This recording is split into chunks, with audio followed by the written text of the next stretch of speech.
Hello hi അസ്സലാമു അലൈക്കും. എല്ലാവർക്കും പുതിയൊരു വീഡിയോയിലേക്ക് സ്വാഗതം. ഇപ്പോൾ രാവിലെ 6 മണിയാണ് കേട്ടോ. നമ്മളിപ്പം കടലുണ്ടി റെയിൽവേ സ്റ്റേഷനിലാണുള്ളത്. 6:30 ആകുമ്പോഴത്തേനൊക്കെ ട്രെയിൻ വന്ന് നമ്മൾ ലേഡീസ് കമ്പാർട്ട്മെൻറ്റിൽ കയറിയെങ്കിലും നല്ല തിരക്കിന്, രാവിലെ ആണെങ്കിൽ നല്ല തിരക്കാണ്. ഒരു കോഴിക്കോടൊക്കെ എത്തുമ്പോഴാണ് കേട്ടോ നമുക്ക് സീറ്റ് കിട്ടിയത്. എവിടേക്കാണ് പോകണമെന്ന് വെച്ചാൽ നമ്മൾ കാസർഗോഡ് മാലിക് ബിൻ ദീനാർ പള്ളി കാണാൻ പോവാണ്. ഒരുപാട് കാലമായി ആഗ്രഹം അവിടെ ഒന്ന് പോവാൻ. അപ്പം അങ്ങോട്ട് പോവാണ്. വീഡിയോ സ്കിപ്പ് ചെയ്യാതെ കാണണേ. വീഡിയോ ഇഷ്ടപ്പെടുകയാണെങ്കിൽ ലൈക്ക് ചെയ്യാനും ഷെയർ ചെയ്യാനും സബ്സ്ക്രൈബ് ചെയ്യാനും കമൻറ്റ് ചെയ്യാനൊക്കെ മറക്കല്ലേ കേട്ടോ.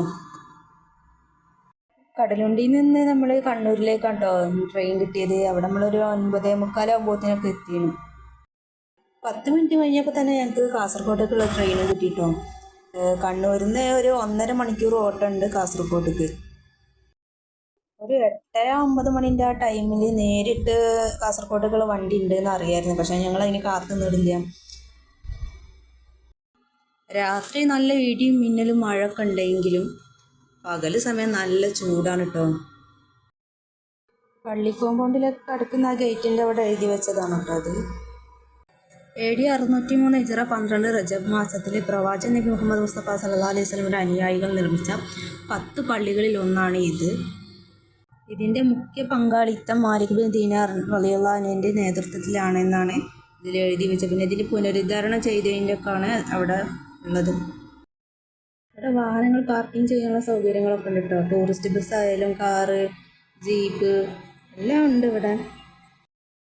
നമ്മളവിടെ ചെല്ലുമ്പോൾ ദൂരെ നിന്ന് വന്ന ആളുകളൊക്കെ അവിടെ ഇരുന്ന് ഫുഡ് കുക്ക് ചെയ്ത് കഴിക്കുന്നതും വിശ്രമിക്കുന്നതൊക്കെ അതിനുള്ള സൗകര്യങ്ങളൊക്കെ ഉണ്ട് കേട്ടോ.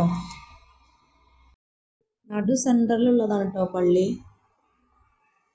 ഹബീബായ നബി സല്ലല്ലാഹു അലൈഹി വസല്ലമയുടെ മോചിസത്തിൽപ്പെട്ട ചന്ദ്രൻ പിളർപ്പ് നമ്മുടെ കേരളത്തിലെ രാജാവായ ചേരമാൻ പെരുമാൾ കൊട്ടാരത്തിൽ ഇങ്ങനെ വിശ്രമിക്കുമ്പോൾ കാണുകയും അതിനെക്കുറിച്ച് അന്വേഷിക്കുകയും ചെയ്തപ്പോൾ നമ്മളെ നാട്ടിൽ ആദ്യമൊക്കെ ഈ അറബി കച്ചവടക്കാരൊക്കെ വരുന്നുണ്ടല്ലോ ഈ പായക്കപ്പലിൽ കച്ചവടം നടത്താൻ. അവരിൽ നിന്ന് നബിനെ പറ്റി അറിയുകയും കച്ചവടം കഴിഞ്ഞു പോകുന്ന അറബികളുടെ കൂടെ ഈ രാജാവും പായക്കപ്പലിൽ മക്കയിലേക്ക് പുറപ്പെട്ട് അവിടെ വെച്ച് നബിനെ കാണുകയും ഇസ്ലാം മതം വിശ്വസിക്കുകയും ചെയ്തിട്ടോ. ഈ രാജാവിൻ്റെ കൂടെ രാജാവിൻ്റെ സഹോദരിൻ്റെ മകനുണ്ടേനി കൊടുങ്ങല്ലൂരമ്മ. അവരുടെ സഹോദരനാണ് ഈ ചേരമാൻ പെരുമാൾ. മുസ്ലിം ആയപ്പോൾ താജുദ്ദീൻ എന്ന പേരാണ് കേട്ടോ സ്വീകരിച്ചത്. പിന്നീട് നാട്ടിലേക്ക് തിരിച്ച് യാത്ര അയക്കുകയും കൂടെ മാലിക് ബിൻ ദീനാർ സംഘത്തിന് നബി അയച്ചു കേട്ടോ കൂടെ. യാത്രക്കിടെ രാജാവ് മരണപ്പെട്ട ഒമാനിലാണ് കേട്ടോ രാജാവിൻ്റെ മക്ബറ. മരണത്തിന് മുമ്പ് രാജാവ് ഒരു കത്ത് കൊടുത്തിരുന്നു കേട്ടോ ഇവരെ കയ്യിൽ. ആ കത്തുമായിട്ടാണ് ഇവർ കേരളത്തിൽ വന്നതും ഈ പള്ളികളൊക്കെ നിർമ്മിച്ചതെന്നാണ് ചരിത്രം പറയുന്നത്. ഞാനത് ചുരുക്കി പറഞ്ഞതെന്നുള്ളൂ. ഇതിപ്പോൾ പള്ളിൻ്റെ ഉൾഭാഗങ്ങളൊക്കെ മോൻ പോയി വീഡിയോസ് എടുത്തതാണ് കേട്ടോ. ഓനക്കറിയാവുന്ന രീതിയിൽ ഓൻ എടുത്തതാണ്. ഇവിടെ മറപ്പെട്ട് കിടക്കുന്ന മഹാനെ പറ്റി 2 അഭിപ്രായങ്ങളുണ്ട് കേട്ടോ. പുറത്തും മക്ബറകളൊക്കെ ഉണ്ട്. മാലിക് ബിൻ ദീനാറാണെന്നും അവരുടെ അനുയായികളിൽപ്പെട്ട മറ്റാരോ ആണെന്നൊക്കെയാണ് പറയുന്നത്. ആരാണെങ്കിലും അവരുടെ ദർജ അള്ളാഹു ഉയർത്തി കൊടുക്കട്ടെ. നമ്മളെ അവരെല്ലാം അള്ളാഹു സ്വർഗത്തിൽ ഉൾപ്പെടുത്തട്ടെ. നമ്മുടെ ദുനിയാവിലാകമായ കാര്യങ്ങൾ അള്ളാഹു സലാമത്താക്കി തരട്ടെ. നമ്മളിവിടെ എത്തുമ്പോൾ ഫുഡൊക്കെ കഴിച്ച് ഇവിടെ എത്തുമ്പോൾ ഉച്ചക്ക് ഒരു 12 മണി കേട്ടോ. കുറച്ച് കഴിഞ്ഞപ്പം നമ്മളിവിടെ ഇങ്ങനെ ചുറ്റിക്കറങ്ങി സിയാറത്തൊക്കെ ചെയ്ത് കഴിഞ്ഞപ്പോൾ തന്നെ ബാങ്ക് കൊടുത്ത്. ഇപ്പോൾ പിന്നെ പള്ളീൻ്റെ ചുമരിലുള്ള ചിത്രങ്ങളാണ് കേട്ടോ.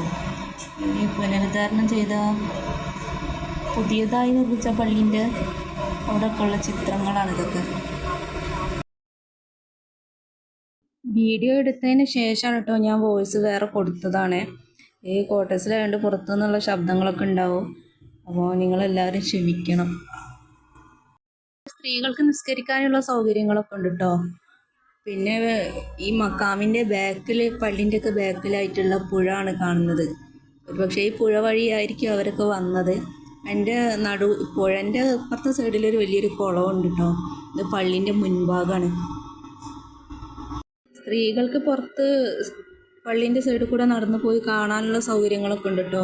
അപ്പം ഞാൻ എല്ലാവരും നിസ്കരിക്കാൻ പോയി പള്ളീൻ്റെ ഉള്ളിലേക്ക് കയറിയപ്പോൾ ഞാൻ ചെറുതായിട്ടൊന്ന് വീഡിയോസ് എടുത്തണം. അപ്പം ഇന്നത്തെ വീഡിയോ ഇത്രയേ ഉള്ളൂ. അസ്സലാമു അലൈക്കും.